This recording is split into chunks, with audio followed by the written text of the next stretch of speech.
Alright, now we're good. Alright, so I played Floowandereeze at the Tulsa Regional. I went 3, 2, and 3.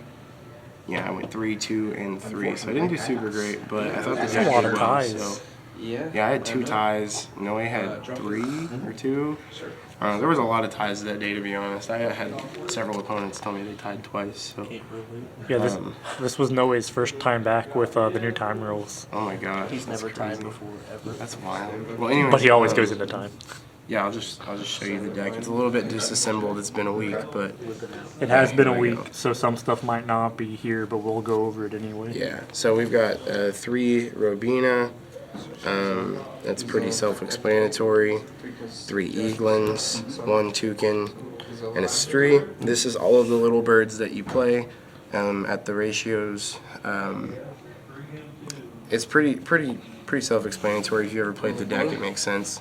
And then we only play the 2 Impin. We don't play the Snell, at least not in the format that I took this deck to a regional at.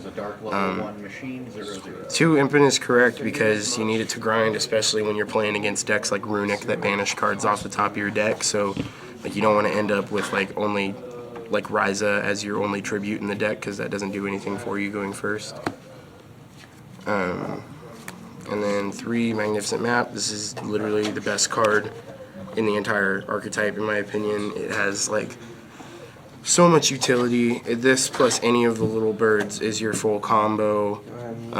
This literally lets you make your wind barrier statue on your opponent's turn. Like if they normal summon, it's got so much utility. Like this is your #1 search off of Impin. 3 Advents. This card didn't help me win in time at all. It could have. The one time that my opponent actually beat me in time, I had this card in my hand and he was like slow playing me, but that's neither here nor there. This is probably, I mean, all of the Floowandereeze spells are insane. This one, boosting your life points by 500, helps you dodge Imperm, helps you dodge Veiler. It does so much. This plus any of the little birds is a starter that like chain blocks your first bird summon. It's insane. And then the 1 Unexplored Winds. This card is bonkers. It came up for me one time specifically that, well, it came up in every single match I had, but the one time specifically where it really like made a difference, my opponent had me under Mystic Mine, and I had this card on the field, and he wasn't really thinking, I guess. I don't know. I guess he didn't think that I could out his Mystic Mine, but I was like, all right, standby phase, main phase. All right, now I'm going to tribute summon using one of my birds and your Mystic Mine. And he was like, are you serious? And I was like, yeah, just read the card. It's insane. Tribute card, not monster. Yeah, it sends a card from the field instead of the other tribute. Instead of Stormfall. It's insane. And then we played 2 of the Dreaming Town in the main deck. And the reason I did this was to help like dodge Cosmic Cyclone, because like I said, when your opponent normal summons with this one, this helps you go through your combo on their turn so that you can summon the wind barrier statue. This one essentially functions exactly the same for that effect, because you can just normal summon a winged beast during the main phase and then it starts your normal summon chain. So having both of these in your possession is awesome, because if they say like if they have a set Cosmic or if they have a Cosmic in their hand and like they normal summon and you're like map effect and they banish it, you're like, okay, flip Unexplored Wind or flip Dreaming Town and go through my combo anyways and barrier statue you. This helped me dodge like spell and trap hate like all day. Yeah, that's it for the spells though. I had considered playing 3 of the trap, and I actually do have a 3rd one in the side that came up like all the time. Because if you're going first, opening that card is just, it's so good. So having 3 of it in the deck is crucial, but not in the main deck, because this deck doesn't have a very strong go second. And then the only other birds we play are the barrier statue and the Ryza. I think that it was standard for people to play Impin, Ryza, and Apex Avian in the main deck, but like over time, the longer I tested this deck, the more I realized that Apex Avian is very much just win more. and you don't need it. And so for that reason, I put that card in the side deck, because I still wanted to have access to it for the Runic matchup, because in my testing against Brad, I found that if he banishes any of my tributes, it makes the game like that much harder. So siding in the Apex Avian against a matchup where you know you're going to have to grind a little bit is really just like the way to go. But Ryza is infinitely better, especially for the crackback, and then the barrier statue does barrier statue things. I didn't have Prosperities for the event, but Extravagance literally was like my favorite card all day. It's literally Pot of Greed. You cannot hate on that. It's so good.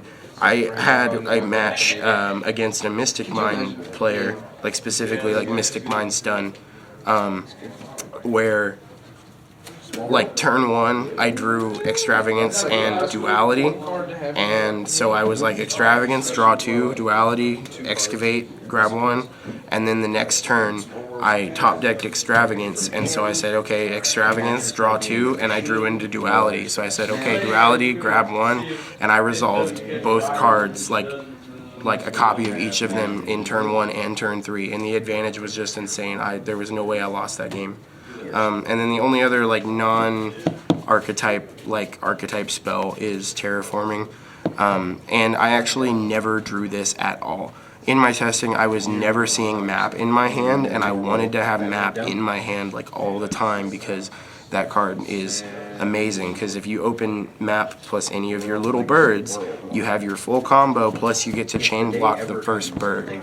So having map was absolutely imperative, and all day I actually just hard drew map and I never drew Terraforming. So I guess I could have put like another card in here, but I wouldn't have drawn it anyway, so whatever. And then for going second cards, 3-Dimension Shifter, you have to play this. It's kind of hard to judge whether you should drop it or not, because against like Sprite, they may very well just make Mannequin Cat and summon out Chaos Hunter, and that right there is just GG's against Floowandereeze anyways, because you can't banish anything, you have absolutely 0 recursion. So you definitely didn't want to drop this or like a Crow against Sprite, because they'll just, you know, do some messed up stuff to you. And I never played against Tier the entire day. I never played against Tier Lament, but every single time historically that I have de-shifted a Tier player, they just fold. So this is absolutely mandatory 1 of, or 3 of, I mean, in every main deck. The only other monster hand trap I main decked was 3DD Crow. It is searchable, and again, I wanted to hard counter Tier. So these 3 hand traps and these 3 hand traps just made sense for me going into the main. And like I said earlier, Floowandereeze has so much trouble going second, so I actually main decked Dark Ruler no more. I didn't think anything of it because Floowandereeze really doesn't OTK going second anyways. It's very rare. You have to open like a very specific hand for that. So I didn't really care about not doing damage. So Dark Ruler was a pretty easy pick for me. And then I also played a single Called By because Called By, and then the like spicy going second card that I played was 2 Cosmic Cyclone. This went off all day. Every single time I drew Cosmic Cyclone, I plussed. The 1,000 life points never even mattered. I never lost in time because of that. Banishing my opponents like spells and traps that they need is imperative. I had a draw against a Crystal Beast player, and I mean, this helped a lot, getting rid of the Conclave, baiting out the counter trap that they have, the continuous spell they have that like bounces and grants you a normal summon. I played against Eldritch and I never drew this, but so that sucked. But against Labyrinth and Exosister, I mean, this just went off, and I definitely have no qualms about keeping it in my main decks, simply due to the fact that like Tier Element has the field spell, and this shutting off the field spell is also just very important. So as you can see, I have a lot of hate for Tier Element specifically, but I felt like it was warranted. And that is going to make a 40-card Floowandereeze main deck.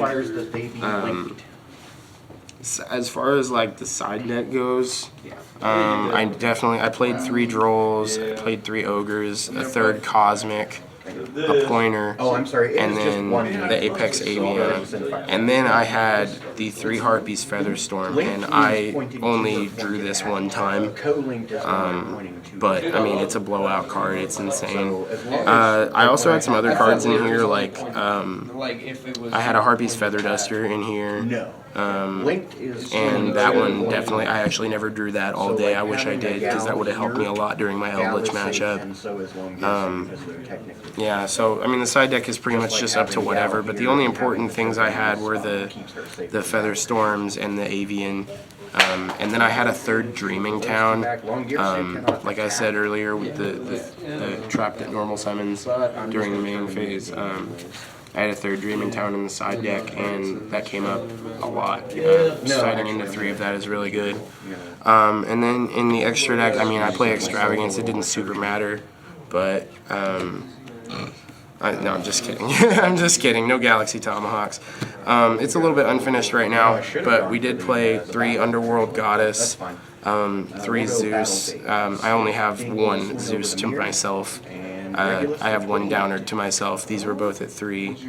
And then I had 3 Assembled Nightingale. I had 1 of the Recital Starling, and then I also played a Cyber Dragon Nova and a Cyber End Dragon that I did not have. I do not have right now. Just in case somebody was playing Dogmatica and made me foolish something, I just dump the Cyber Dragon Nova and I get a free body. But I never touched it at all, except for to banish 6 off of it for Extravagance. My matchups were really awful, like all day. I had a couple matchups that just didn't care about Shifter, and that was like sucky for me, because I kind of needed Shifter to matter sometimes. My first matchup of the day was it was Dragoon Eldritch. It was literally just like set 4, activate Red Eyes Fusion, pass, and that was the whole thing for him. That was really difficult because Floowandereeze doesn't really do well against back row, and I didn't draw my Cosmics and I didn't draw my Feather Duster. Even siding into a 3rd Cosmic and a Feather Duster, I didn't have anything. I never drew Unexplored Winds, so I couldn't tribute his cards. So that was just a really tough matchup, and I lost game 1. Match 1 of the day, and that really sucked. I lost match 2 also, and that was against Labyrinth. That one I just straight up I didn't know how to play against it. I didn't draw any of my back row hate. They don't really care about Shifter. And the dude set EEV on me from the deck like twice. It was just, it was rough. That one almost went into time. It took forever to play. But yeah, I lost match 2. And then, as if I couldn't get any more demotivated, I played against Crystal Beast and I had a draw. That one was wild because we went into time, and probably 3 or 4 minutes after time we were just sitting there playing, and a judge comes up and he's like, "Are you guys done?" And we're like, "What?" Neither of us realized that time had been called, and we actually had to have Chris tell the judge that time was called like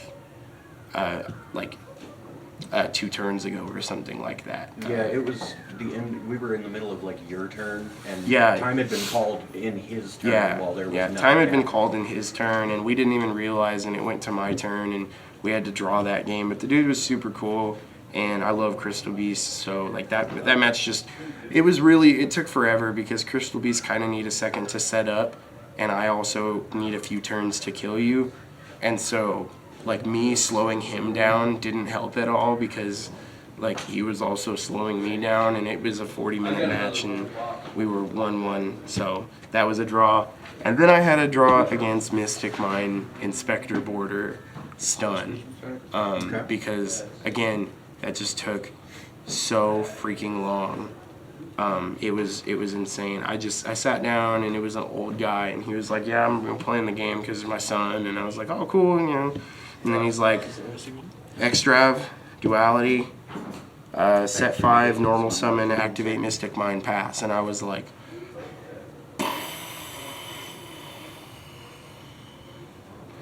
lovely, lovely. But yeah, that was a draw. That was a draw. We fucking hate stun. Like I don't know, man. People were mad at me all day for playing Floowandereeze and saying it's a stun deck. Let me tell you, it takes more brain cells to play Floowandereeze than it did for me to fuck your mom last night. My round 5 was that was a bye. Nobody showed up. That was really sad because I was like, you know, you go to the event, you want to play all day. You know, you don't want people to just drop and, you know. So that sucked that was a no-show. Round 6 was against No Way playing Necroz. That was a 2-0. No Way was really cool about it. I love the dude. And I want him to kick my ass next time. Round 7 was Exo Sister. That guy got 2-0'd. It was really funny because we didn't know what each other was playing, of course, and we go and sit down and draw 5, and I'm like, okay, do you have anything in draw phase? And he's like, actually, yeah, Shifter. And I was like, that's really funny, Shifter. And so that was a pretty easy card to side out for that game. And the whole time that dude was just complaining to me. He was just like, I would do something and he would be like, oh good, you're gonna just do that now. And I'm like, yeah, I'm sorry, like I'm just playing the deck, bro. And at one point I activated Dreaming Town, and I activated it and he said, what is that? And I said, it means like it's a normal summon a level 4 lower wing beast. And he was like, oh great, you're gonna make the wind guy. And I was just like, oh dude, just surrender. But that guy got 2-0'd, and then the last round of the day, the one that I actually got a little tilted about, was against Runic Sprite. I really should have beaten this dude. We went into time, and the last like 3 minutes of the match, the dude was sitting there like just playing, looking at the clock. He passes, I beat him, and he's like, all right, let's go to game 3. And so there's like 2 minutes on the clock. He plays his first turn, I play a turn, and then I can't beat over whatever he has. There's no way for me to do any damage to him, so I'm like, you know what, I'm not going to be scummy, I'm just going to pass. And I look back, and there's like a minute on the clock, and so dude is like, okay, it works, yeah. No, I don't doubt it. gotta think for a second, and I'm like, there's no way. There's no way this dude is doing this to me. We are both like X3, and there's no way this guy is gonna like try to beat me in time right now. And he's like, battle phase, and all he had was a Fenrir on the board, and I was like, okay, because I have Impin and his Fenrir's at 24, and he's like, declare, and I'm like, okay, and then he said damage step, droplet, and he dropleted my Impin, half the attack, did some damage, and I was like, yeah, okay, I see where this is going. I look back, there's 30 seconds on the clock, and he goes like this, and he's shuffling his hand, and he goes, set 1, looks at it, looks around for a second, looks at his hand, looks at the card, looks at the card again, and I said, bro. And he was like, okay, yeah, it's your turn. And I looked back and there's 8 seconds on the clock. And I was like, whatever, dude, good game, I guess. And, whack. Yeah. And then, yeah, I know, right? I should have just, I don't know, played like 2 minutes of Yu-Gi-Oh! In 5 seconds. The time rules are really stupid, and yeah, that guy was particularly jerkish. But yeah, I went 3-2-3 for the whole day. It was a little disheartening, but it's better than I did at the last 2 regionals. And I know I played the deck well. There was some times where I just got genuinely like unlucky, and there were some times where I misplayed. So I learned a lot. But it was a great day, and hopefully I do better at the next one.